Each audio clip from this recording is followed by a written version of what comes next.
Hey, I'm Donna. Today, we're going to talk about taking back control of your career by building something called a personal development plan. Look, I know it sounds like corporate jargon, but trust me, this isn't just another boring task. It is your personal roadmap to success, and I'm going to show you exactly how to get started.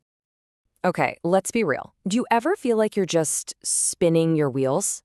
You set these big, kind of vague goals like, I want to get a promotion or I just want to be more successful, but you never seem to make any real progress.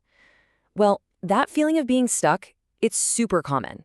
And it's usually because our plans don't have a clear, actionable structure.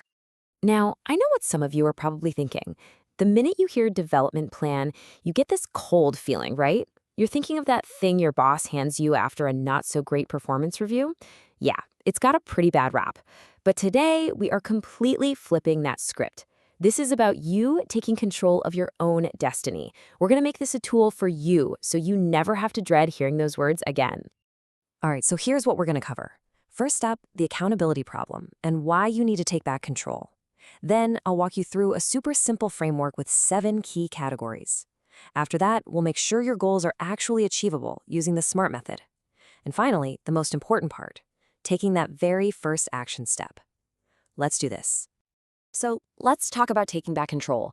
What even is a personal development plan, or PDP, when you're the one in the driver's seat? Well, first off, it's not a punishment. It's a proactive strategy. Think of it as your personal GPS for both your career and your life. So to get a little more specific, a PDP is basically your strategic guideline.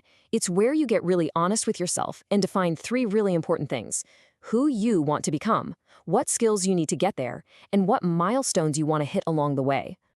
And I love this because it just nails it. Think of it as a guideline. It's not about being perfect. It's about defining the actual concrete steps you need to take to get better. Because let's face it, without steps, a goal is really just a wish. Okay, so where do you even start with this stuff? The whole idea of personal development can feel huge. It can be totally overwhelming. That's why we're going to break it all down into 7 key categories. This framework makes it way more manageable and makes sure you're looking at the whole picture, not just one little piece. All right, here they are. First up, we have personal growth. This is all about evolving as a person, practicing things like gratitude and empathy.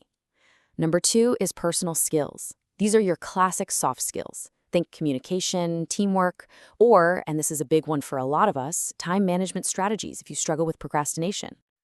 Okay, next on the list is personal improvement. This is all about taking a skill you already have and just refining it, making it better. For example, maybe you're generally a positive person, but you're way too hard on yourself. A goal here could be to practice better self-talk. Then we have personal empowerment. Oh man, this one is huge. It's all about fighting that nasty imposter syndrome and learning to see yourself as the skilled, awesome professional you actually are. Number 5 is personal power. This one is about building your authority and your confidence. A goal here could be something like leading one small project this quarter, or maybe volunteering to mentor a new person at work. Number 6, personal objectives. Okay, this is the fun part. This is where you get to define your big dreams, like, I want to become a team lead in 2 years, or I'm going to start my own side hustle. And last, but definitely not least, number 7, personal analysis. This is absolutely crucial. It's about honestly tracking your own progress. You could set up a simple 15-minute check-in with yourself every Friday just to see if you're hitting your targets. Now, as you're setting these big goals, I'm willing to bet a new job is on the list for a lot of you. But here's the thing. Getting that new job can be incredibly tough. And here's a crazy stat for you. Did you know that a shocking 75% of resumes get rejected by automated systems, those pesky ATS bots, before a human being ever even lays eyes on them? Think about that. You could be the absolute perfect candidate and still get kicked out by a machine. And that is exactly where our sponsor, mobilecv.ai, comes in. It's designed to solve that exact problem. It's this really cool AI tool that can take your LinkedIn profile or pretty much any document and turn it into a professional ATS-optimized CV in like 60 seconds. It makes sure all your hard work doesn't just get tossed in the digital trash by a robot. Honestly, it's way faster and cheaper than hiring a resume writer for hundreds of bucks. And get this, there are no annoying monthly subscriptions. You even get 3 free credits to start. So while you're working on your personal development, mobilecv.ai can help you actually land the job that takes you to that next level. All right, so once you have a resume that actually gets you noticed, let's get back to the plan that's going to guide your next big moves. We've talked about the what. those 7 categories. Now, let's dive into the how, because to make your goals a reality, they can't be vague. They need to be SMART. So you've probably heard of this before, but SMART is an acronym. It stands for specific, measurable, achievable, relevant, and time-bound.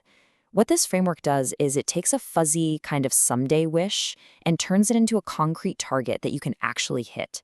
It basically forces you to think through all the important details. And this is the perfect example of what I'm talking about. A goal like, I want to read more, is, well, it's pretty useless, right? It's not specific, you can't measure it, but changing it to, I will read for 20 minutes every day. Now that is a perfect SMART goal. It's specific, you can measure it, it's definitely achievable, it's relevant to your growth, and it's a daily time-bound commitment. See the difference? Okay, we've covered the framework and we've covered the method. But here's the truth. Knowledge without action is totally useless. So the single most important part of this entire process is what you do the second this explainer is over. It's time to talk about your first action step. And this right here is the whole point. My challenge to you is this: never ever set a goal without taking some kind of immediate, real action toward it. Don't just watch this, feel all inspired for 5 minutes, and then say, yeah, I'll start tomorrow. We all know that tomorrow is where great ideas go to die. The time to start is right now. So I'm going to leave you with this one question.